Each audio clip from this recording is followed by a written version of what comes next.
All right, this is a Whirlpool refrigerator freezer French door style, and I'm going to show you the model here. Up here, you can see that.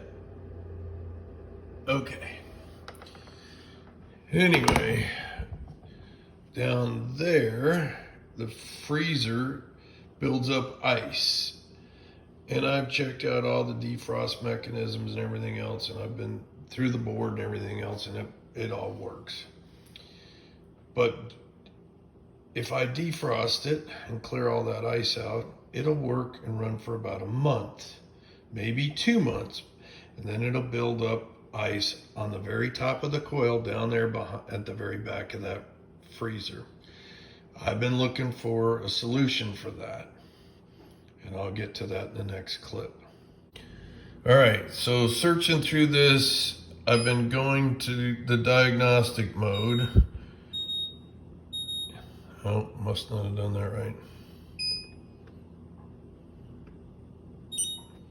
All right, we're in the diagnostic mode.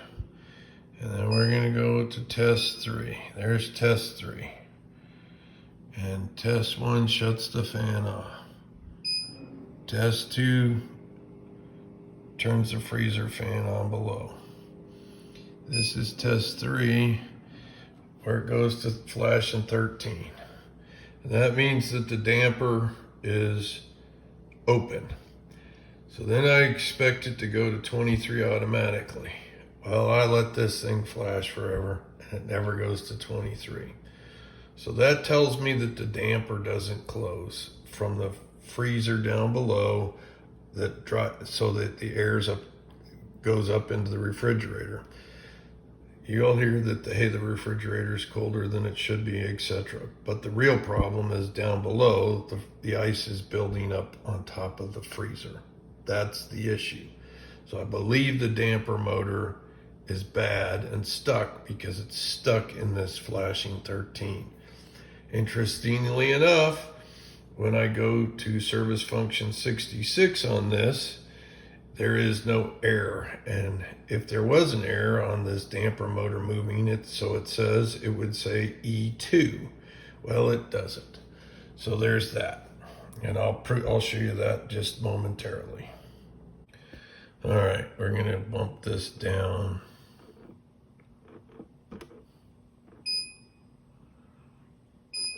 All right, we're gonna go back to test mode 66. There's 66. EO, no error code. Interesting. But I believe my damper is not moving. It should be in E2. Okay, that's the ice buildup that I get about once a month or every 2 months. And as you can see, it's just on the top of the coil for some odd reason. And I think that I've got a damper issue. We're gonna find out, but that's where we're going. So I'm in the process of defrosting it now. I've gone through the 38 on the programming and running it on a long defrost, which it works, and then I'm gonna replace the damper. All right, here we go. The little motor rusted, must have gotten wet somewhere, moisture buildup or whatever, but this thing's stuck. And it goes right here. I'll show you that there's a little encasement. I'll show you in a minute. All right, we're in the test mode with this thing in. Make sure you note how it comes out of there, because it kind of sits in there funny. Then I had to kind of figure it out, but you see that moving? That's what's supposed to happen in the test mode. That's test mode 3 when it goes between 13 and 23. That's what is the deal. And that's what it looks like when it's back in place. Put this panel back in here, this little piece of styrofoam, put the tape back in. I can feel it modulating back and forth. Route the wires up here, right? And just carefully push them in there. I got it hot, but it's low voltage, so I'm not too worried about it. And then kind of right in here. This other thing, this tape, I might put a piece of tape here, but you got to keep that so that it doesn't leak and short circuit the air like that. You don't want it. It's got to go up the thing, up the channel. All right, and I'll put everything back together. So the real key here is this test.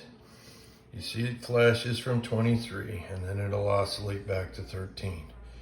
If it's not doing that, like now it's working with the new motor in there, and I can feel the airflow and all that stuff, and I saw it move because it's brand new. But if it's not doing that, then that damper motor's bad. And you'll see all that ice buildup that I saw down below that you witnessed in this video. So that's something to pay attention when you got some nuisance slow ice buildup, and it's largely just on the top like I showed you.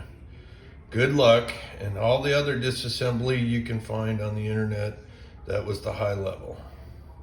All right, to conclude this thing, the last thing I forgot to tell you is initially I started with the ice up down there, thinking the damper motor was in that cabinet. Well, it turns out I've got a dual evaporator, one down there and one up here.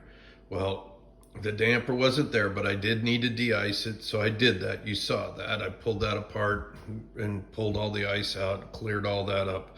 But the damper motor where I showed you is actually up here, where you have to disassemble the whole fridge thing up here. And like I said, that's all on the internet, but it's back behind this down here, and that's where the damper motor is. You have to pull it apart, pull all this stuff out, and then you can get access to it. That's what you need to pay attention to when you're doing the dual evaporator. Now, some of them, they have them down below. It just depends on your model. But that's the significance of it. And it's quite a project, but it's easy enough to do. Just obviously empty the fridge, pull all the different shelves out and all that stuff, and then you got to disassemble up here, and then that back panel, and then you get down here and you get access to the damper motor. All right, that's it.